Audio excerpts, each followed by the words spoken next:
তিনি যখন এই গ্রামে ঢুকবেন, এই গ্রামে ঢোকার পরে যিনি প্রথম ব্যক্তি, তিনি কিন্তু তার দর্শনই কিন্তু সেখানে দেহত্যাগ হবে এবং তার মৃত্যু হবে।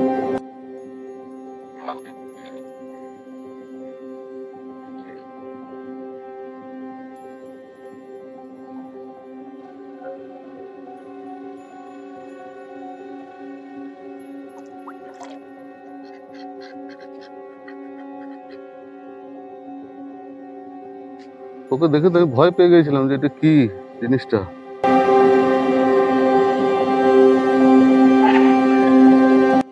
তো বন্ধু, আজকে যে জায়গায় আমি এসেছি, একটি কিন্তু পৌরাণিক কাহিনী এবং ইতিহাস সমৃদ্ধ মাঠের মা। এখানে কিন্তু 200 থেকে 250 বছর পুরনো এই যে মাঠের মা, তিনি এখানে বিরাজ করছেন। সেই পৌরাণিক অলৌকিক ঘটনা নিয়ে তিনি কিন্তু এখানে বিরাজ করছেন। এলাকাবাসীর কিন্তু এখানে অনেক অনেক মান্যতা এই মাকে নিয়ে। তো চলুন যাওয়া যাক। আর দেখুন, এই যে সামনে সুন্দরভাবে বাঁধানো কি সুন্দর যে অপূর্ব ঘাট, এই ঘাট কিন্তু মায়ের এখানে বিজয়া হয় এবং মায়ের যে পুজোর যে ঘট, সেই ঘটের জল কিন্তু এখান থেকে নিয়ে যাওয়া হয়। এবং এখানে যে পুজো হয় ফাল্গুন মাসে, হাজার হাজার লোকের কিন্তু এখানে ভিড় হয় এবং এই পুকুরটি ব্যবহার হয়। কি সুন্দরভাবে আলপনা দিয়ে কিন্তু এখানে এই ঘাটটি নির্মিত হয়েছে। বটবৃক্ষের ছায়া, আর দুদিকে বসার জায়গা, খুব সুন্দর মনোরম জায়গা। এদিকে কিন্তু খুব সুন্দর মহিলাদের কাপড় ছাড়ার জায়গা, লাল শালুক এবং পদ্মের পাতা কিন্তু মানে মনোমুগ্ধকর এই জায়গাটা কিন্তু, পরিবেশটা কিন্তু তৈরি হয়েছে। আসলে এটা কিন্তু মাঠের একটি মাঝখানে এই মা কিন্তু বিরাজ করেন, সম্পূর্ণ মাঠের মাঝে। সেই জন্য এই মায়ের নাম হয়েছে মাঠের মা। আর দেখুন কি সুন্দরভাবে সাজানো, দুদিকে মালা নিয়ে কিন্তু একটি প্রতিকৃতি সুন্দর এখানে মূর্তি তৈরি হয়েছে। আর দেখুন কি সুন্দর সেই পুকুরের জল, স্বচ্ছ পরিষ্কার। না তো এটা কোনো খারাপ কাজে ব্যবহার হয়, না কোনো খারাপ কিছু এখানেতে ময়লা আছে। তো সুন্দর পরিষ্কার জলে কিন্তু সেই পদ্ম এবং শালুক কিন্তু ফুটে রয়েছে, ওইদিকে দূর থেকে আমি দেখতে পাচ্ছি। তো যাই হোক, এটি কিন্তু সেই মায়ের পুকুর, মাঠের মাঝখানে সেই মায়ের পুকুর এবং তার বাঁধানো ঘাট।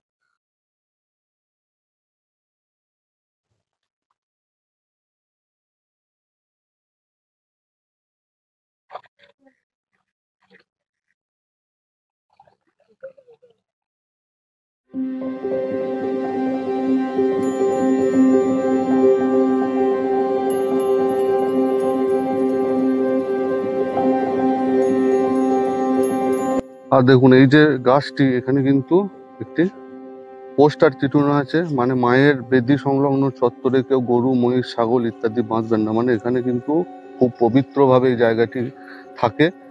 আর দেখুন এখানে লেখা আছে মাঠের কালীতলা। আর এটি হলো খণ্ডঘোষ। খণ্ডঘোষ প্রপার গ্রাম কিন্তু ওইদিকে, ওই দিকটা কিন্তু গ্রামটা। আর এখানে কিন্তু সম্পূর্ণ মাঠ, এখনো মাঠ রয়েছে। তাহলে 200-250 বছর আগে কতটা এখানে মাঠ ছিল বা কতটা ফাঁকাই ছিলেন মা, বুঝতেই পারছেন।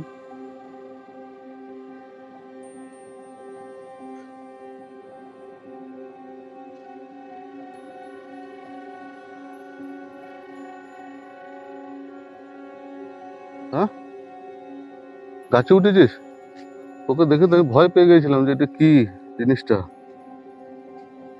এখানে উঠে কি করছিস?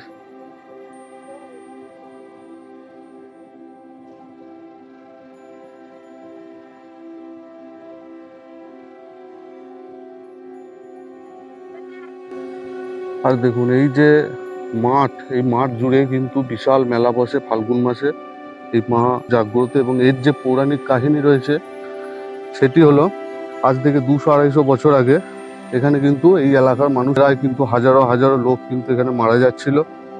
সেই সময় এখানে এরা পাশে একটু দূরে একটি সগরাই বলে একটি গ্রাম আছে, সেখানে তারা সবাই মিলে যায় সেই পণ্ডিতের কাছে। এবং সেখানে গিয়ে সেই পণ্ডিতকে ধরা হয় যে আপনি এর উদ্ধার করুন। তো সেই পণ্ডিত, আমি হাত চালিয়ে দেখবো যে যদি ওখানে কিছু করা যায়। তো তিনি হাত চালিয়ে দেখেন যে হ্যাঁ, এখানেতে একটি মায়ের প্রতিষ্ঠা হবে। তো সেই মা এখানে প্রতিষ্ঠিত হবেন এবং এই মা প্রতিষ্ঠিত হওয়ার আগে তিনি কিন্তু হাত চালানোর পরে তার কিন্তু যেসব কাজকর্ম সেগুলি করার পরে তিনি যখন এই গ্রামে ঢুকবেন, এই গ্রামে ঢোকার পরে যিনি প্রথম ব্যক্তি, তিনি কিন্তু তার দর্শনই কিন্তু সেখানে দেহত্যাগ হবে এবং তার মৃত্যু হবে। তো সেই ঘটনা অনুযায়ী কিন্তু পণ্ডিত যখন এই গ্রামে প্রবেশ করে, এই গ্রামের প্রতি আলে কিন্তু একটি ছেলে লাঙল নিয়ে যাচ্ছিল। তো সেই সাধু কষ্ট পেলেও দুঃখ পেলেও কিন্তু যেহেতু কালের নিয়ম, তার যে কাজ, সেই কাজ হাজার হাজার মানুষকে বাঁচানো, তো সেই বাঁচানোর দায়ে কিন্তু সেই এখানকারই ছেলে, এখানকারই মানুষ কিন্তু সেইখানে প্রাণ ত্যাগ করেন। এই জায়গায় এই গ্রামের মানুষ, তিনি কিন্তু একজন চাষি ছেলে বা চাষি। তো যাই হোক, তিনি প্রাণ ত্যাগ করেন এই জায়গাতেই, এবং এখানেই কিন্তু সেই মা কিন্তু প্রতিষ্ঠা হন এই জায়গাতেই, এই মাঠের মাঝখানে। কারণ এই মা কিন্তু গ্রামে বা গ্রামের আশেপাশে কোথাও যাবেন না, এরকমই কিন্তু এলাকাবাসীর বা এখানকার মান্যতা বা এখানকার পৌরাণিক যে কথা বা গল্প, তা কিন্তু ওনারা বললেন। সেই মা কিন্তু এই মাঠের মাঝখানে বিরাজ করবেন, এমনটাই কিন্তু এখানকার মানুষ বলছেন। আর এখানকার আরেকটি মাহাত্ম্য আছে। দেখুন, এখানে ব্রাহ্মণে কিন্তু পুজো করবে না। এখানকার আপনার যে মানসিক বা আপনার যে কামনা বা আপনার যে ভক্তি, সেই অনুযায়ী কিন্তু আপনাকে নিজে এসে এখানেতে পুজো দান করতে হবে মায়ের কাছে। এখানে কোনো দ্বিতীয় ব্যক্তি এখানেতে কোনো কিন্তু এন্ট্রি নেই। এনারা পুজো দেবেন, এনারা কিন্তু নিজে নিজে এসে কিন্তু সেই পুজো কিন্তু মায়ের কাছে দান করছেন।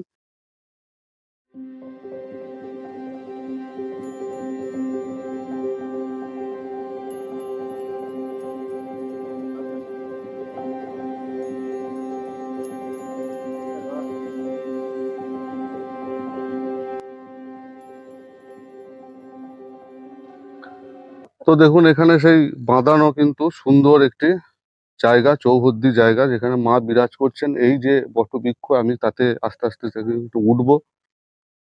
এখানে শ্রদ্ধার সঙ্গে ভক্তির সঙ্গে স্নান টান করে ওঠে ভক্তরা, কেননা মা এখানে অসন্তুষ্ট হন। যদি কেউ অশুদ্ধ অবস্থায় আসেন, মা কিন্তু এখানে অসন্তুষ্ট হন, এমনটাই কিন্তু এখানে সবাই জোর গলায় বলছেন। আর এখানে ওনারা মানসিক করেন এবং যা চান তাই পান, এমনটাই কিন্তু এখানকার মান্যতা। তো দেখুন, এদিকে কিন্তু চারিদিকে কিন্তু চাষের জমি। এই মা কিন্তু সেই মাটিই থাকেন, মাঠের মাঝখানেই কিন্তু আজ থেকে 200-250 বছর আগে কিন্তু এখানেই তিনি অধিষ্ঠান করেছেন।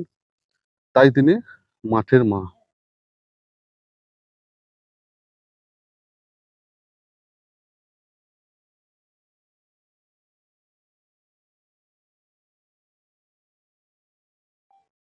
তো দেখুন, এখানে সুন্দর করে বাঁধানো সেই জায়গা। এখানে এই যে মায়ের যে বেদি, এটা ছাড়াও কিন্তু ওইদিকেও কিন্তু আরেকটি সুন্দর জায়গা বেদির মতো করা আছে।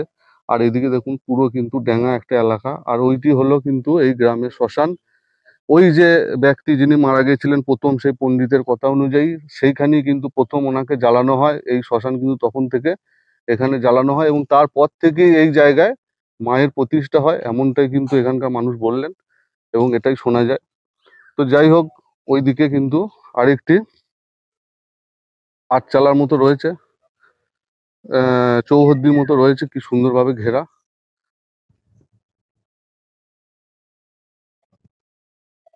আর এখানে পুরনো পুরনো বট বট গাছ আর সুন্দর আঙিনা কিন্তু এই এলাকা। আর এই যে জমিগুলো, এগুলো সবই কিন্তু সেই মাঠের মায়ের আয়ত্তে, এবং এখানে কিন্তু চাষ করতে দেওয়া হয় চাষিদেরকে। মায়ের পুজোয় তারা কিছু অর্থ দেন। দেখুন।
আচ্ছা, এখানে কি ব্রাহ্মণে পুজো করে না?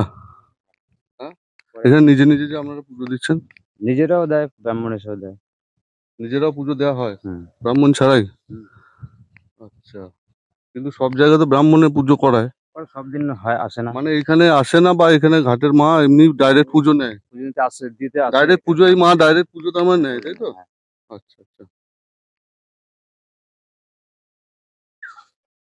তো বন্ধু, মা মাঠের মাঝখানে থাকুক কিংবা বাড়িতে থাকুক কিংবা এই গ্রামের ভেতরে থাকুক, বড় বড় মন্দিরে থাকুক, মা কিন্তু মাই হয়। কারণ তিনি দীর্ঘদিন ধরে, যুগ যুগ ধরে এই এলাকায় মানুষকে কিন্তু তিনি একা কিন্তু এখানে রক্ষা করে চলেছেন। সব কিন্তু গ্রামবাসী এনার ওপরে নির্ভরশীল। আর এই মাই কিন্তু এক সময় হাজার হাজার মানুষকে কলেরা বা অন্য কোনো রোগ থেকে মুক্ত করেছেন। এখনো কিন্তু সেই মা কিন্তু এনাদেরকে সেইভাবেই রক্ষণাবেক্ষণ করে যাচ্ছেন। তো যাই হোক, আজ এই পর্যন্ত। ভিডিওটি ভালো লাগলে অবশ্যই সাবস্ক্রাইব করে সাথে থাকবেন। নমস্কার।